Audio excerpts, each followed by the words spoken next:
Hello,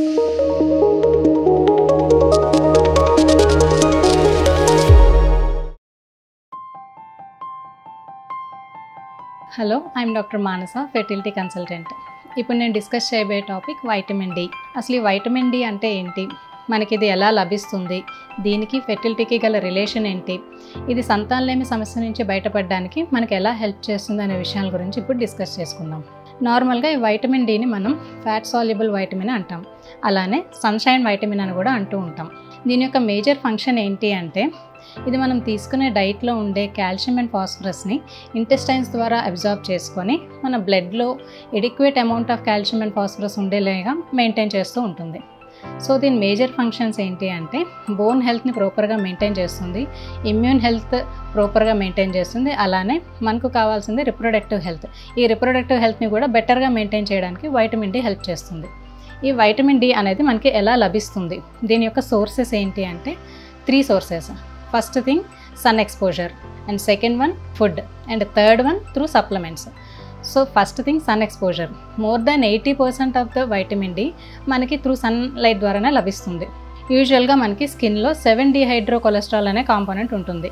ఇది సన్లో ఉండే UV రేస్కి expose అవ్వటం వలన మన బాడీలో వైటమిన్ డి సింథసిస్ అనేది యాక్టివేట్ అవుతుంది.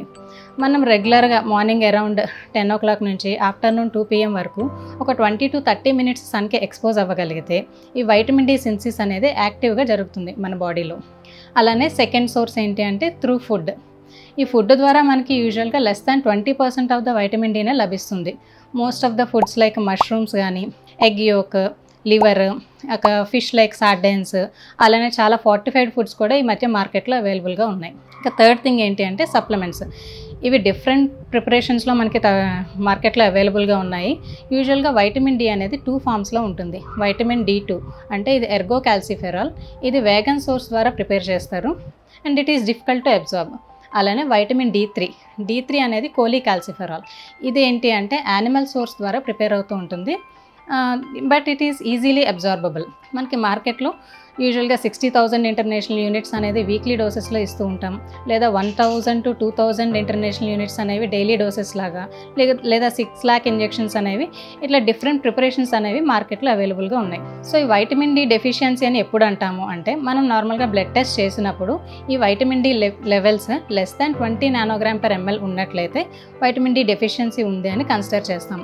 ఇది కామన్గా ఎవరిలో ఎక్కువగా ఉంటుంది అంటే మెటబాలిక్ డిజార్డర్స్ ఉన్న వాళ్ళలో, అంటే హార్మోనల్ ఇంబ్యాలెన్స్ ఎక్కువగా ఉంది అంటే ఒబీస్ ఇండివిజువల్స్లో, పీసీఓడి ఉన్న ఇండివిజువల్స్లో, థైరాయిడ్ డిజార్డర్స్ ఎక్కువగా ఉన్న వాళ్ళలో, అలానే టైప్ 2 డయాబెటీస్ మెల్టస్, ఇలాంటి వాళ్ళల్లో ఈ వైటమిన్ డి డెఫిషియన్సీ అనేది కామన్గా చూస్తూ ఉంటాం. సో వైటమిన్ డి డెఫిషియన్సీ యొక్క మేజర్ ఫంక్షన్స్ ఏంటి అంటే, ఈ వైటమిన్ డి యొక్క రిసెప్టర్స్ అనేవి త్రూ అవుట్ ద రిప్రొడక్టివ్ ట్రాక్లో ఉంటాయి, అంటే ఓవరీస్లోని, ట్యూబ్స్లోని, యూట్రస్లోని. ఫస్ట్ ఓవరీస్ దగ్గరికి అవుతాం. ఓవరీస్లో ఈ రిసెప్టర్స్, వైటమిన్ డి రిసెప్టర్స్ ఉండటం వల్ల ఏమవుతుంది అంటే ఎగ్ గ్రోత్ అనేది బెటర్గా జరుగుతుంది. అలానే it improves the chances of ovulation. Especially PCOD ఇండివిజువల్స్లో వైటమిన్ డి డెఫిషియన్సీని మనం కరెక్ట్ చేయగలిగితే ఈ అనోవులేటరీ సైకిల్స్ అనేవి తగ్గించే అవకాశం ఎక్కువగా ఉంటుంది. Second, improves the AMH signalling అనమాట. ఏఎంహెచ్ సిగ్నలింగ్ అంటే ఏంటి అంటే, ఏఎంహెచ్ అనే హార్మోన్ మనకి ఈ ఓవరీలో ఉండే చిన్న చిన్న ఫాలికల్స్ ఏఎంహెచ్ అనే సబ్స్టెన్స్ని సీక్రెట్ చేస్తూ ఉంటాయి. ఇది దీని సిగ్నిఫికెన్స్ ఏంటి అంటే, it is a predictor of egg reserve. Egg count ఎంత ఉంది అనేది మనకి తెలియజేస్తుంది.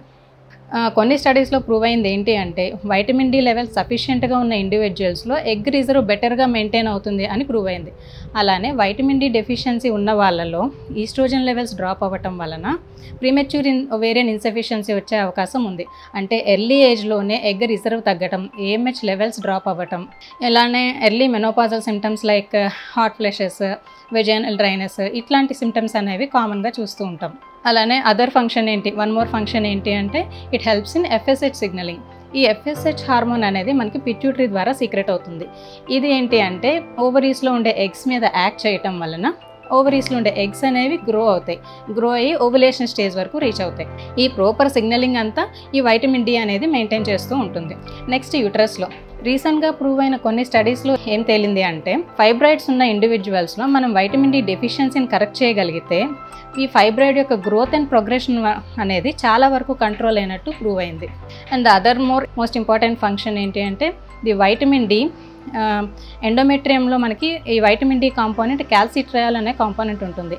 అలానే ఎంబ్రియోలో కూడా క్యాల్సిట్రయాల్ అనే కాంపోనెంట్ అనేది ఉంటుంది. ఈ రెండు vitamin D deficiencies, vitamin D ఎక్కువ సఫిషియెంట్గా ఉన్న ఇండివిజువల్స్లో మనకి ఎంబ్రియో ఇంప్లాంటేషన్ అనేది ఈ కాంపోనెంట్ వల్ల బెటర్గా జరుగుతుంది. అలానే వైటమిన్ డి డెఫిషియన్సీని కరెక్ట్ చేయగలిగితే ఇంప్లాంటేషన్ అనేది మనకి ఇంప్రూవ్ అయ్యే ఛాన్సెస్ ఎక్కువగా ఉంటాయి. అలానే వైటమిన్ డి సప్లిమెంట్స్ ఇచ్చినప్పుడు ఎండోమెట్రియం యొక్క థిక్నెస్, వాస్కులారిటీ కూడా ఇంప్రూవ్ అయ్యి ఇంప్లాంటేషన్ అనేది హెల్ప్ అవుతుంది, బెటర్గా జరగడానికి హెల్ప్ అవుతుంది. దీనివల్ల మనకి ఇట్లాంటి మేజర్ ఫంక్షన్స్ అనేవి రిప్రొడక్టివ్ సిస్టంలో, మనకి ఫిమేల్ రిప్రొడక్టివ్ సిస్టంలో హెల్ప్ చేస్తూ ఉంటుంది వైటమిన్ డి సప్లిమెంట్స్ ఇచ్చినప్పుడు. అలానే మేల్ రిప్రొడక్టివ్ సిస్టంలో కూడా ఇది మనకి వైటమిన్ డి డెఫిషియన్సీని కరెక్ట్ చేసినప్పుడు మనకి ఎట్లాంటి చేంజెస్ కలుగుతాయి. రీసెంట్గా కొన్ని స్టడీస్లో ప్రూవ్ అయింది ఏంటి అంటే, ఈ లో టెస్టోస్టిరాన్ లెవెల్స్ ఉన్న వాళ్ళలో లేదా సెమిననాలిసిస్, స్పెర్మ్ పారామీటర్స్ అనేవి ఆల్టర్డ్గా ఉన్న ఇండివిజువల్స్లో వైటమిన్ డి డెఫిషియన్సీ అనేది కామన్గా ఉండటం అనేది చూస్తూ ఉన్నాం.